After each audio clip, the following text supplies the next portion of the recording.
देखो पुण्यात्माओं, आज गाने सुनते हो आप या फिल्म देखते हो टीवी पर या मोबाइल में या बकवाद देखते हैं, सुनते हैं किसी चुटकुले वगैरह। घर में एक दुर्घटना घट जाए, आप सुनकर दिखाइए उसने, वह फिल्म का गाना सुनकर दिखाइए फिर।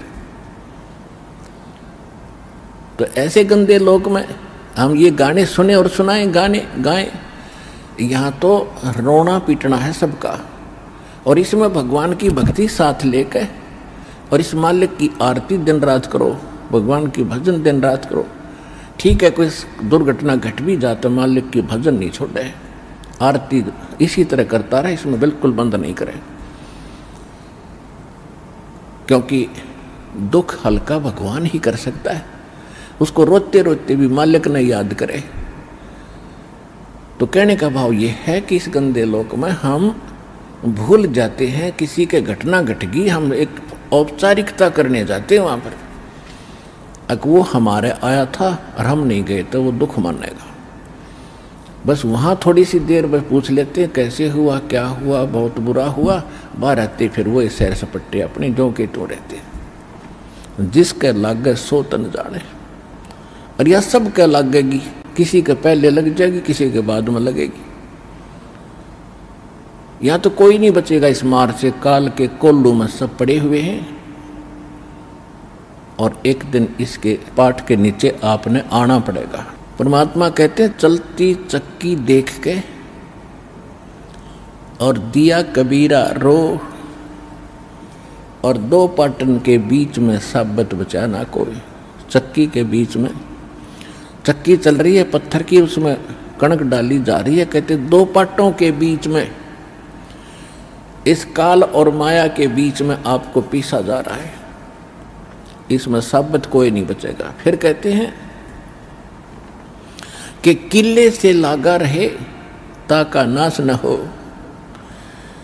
हमने देखा कि हमारी माताएं हाथ से चक्की पीसा करती थी, और उसमें एक किला होता था, किला बीच में एक ऐसे दोनों पाटों के बीच में सेंटर में पाट होते गोल गोल चक्कर पत्थर के,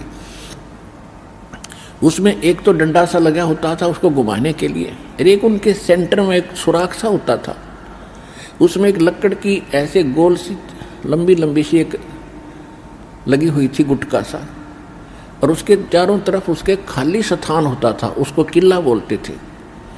अब जो कणक उस किले में पड़ गई वह तो ज्यों की त्यों रहती थी, उस पर उन दोनों पाटों का असर नहीं होता था, और जो उन दो पाटों के बीच में आ गई वह सारी पीस दी जाती थी। तो यहाँ परमात्मा कहते हैं किले से लागा रहे ताका नाश ना हो। तो हम परमेश्वर कबीर जी के साथ लगेंगे। ये किला है इस काल के चक्की के बीच में, और जो परमात्मा के संपर्क में इसके निकट आ गया, फिर काल के इस पत्थर यानी दोनों पाटों से बच गया।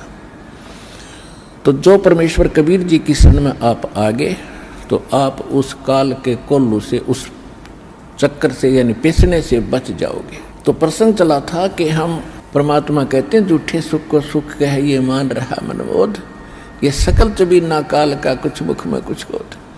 तो परमात्मा ने ये आग पहले नहीं लगने दी शिक्षा की, और कितना प्यार, कितनी आधीन्य, कितनी विनम्रता। और जितने हम विनम्र होंगे, अधीन होंगे, अहंकार रहित होंगे, उतना भगवान हमारे निकट होगा।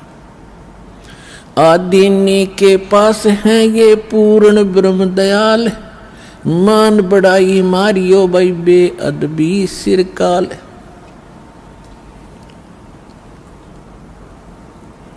अब जितने हम विनम्र रहेंगे परमात्मा उतना ही साथ देगा। हम अहंकार प्रयोग करेंगे भगवान कोसों दूर चला जाएगा। तो इस प्रकार हमने परमात्मा से लाभ लेने के वो सभी फार्मूले अपनाने पड़ेंगे, जिससे हम परमात्मा का पूर्ण लाभ प्राप्त कर सकें। अब जो प्रसंग चला था कि इस 21 ब्रह्मांड में परमात्मा कहते हैं हमने कोई सुखी प्राणी नहीं देखा।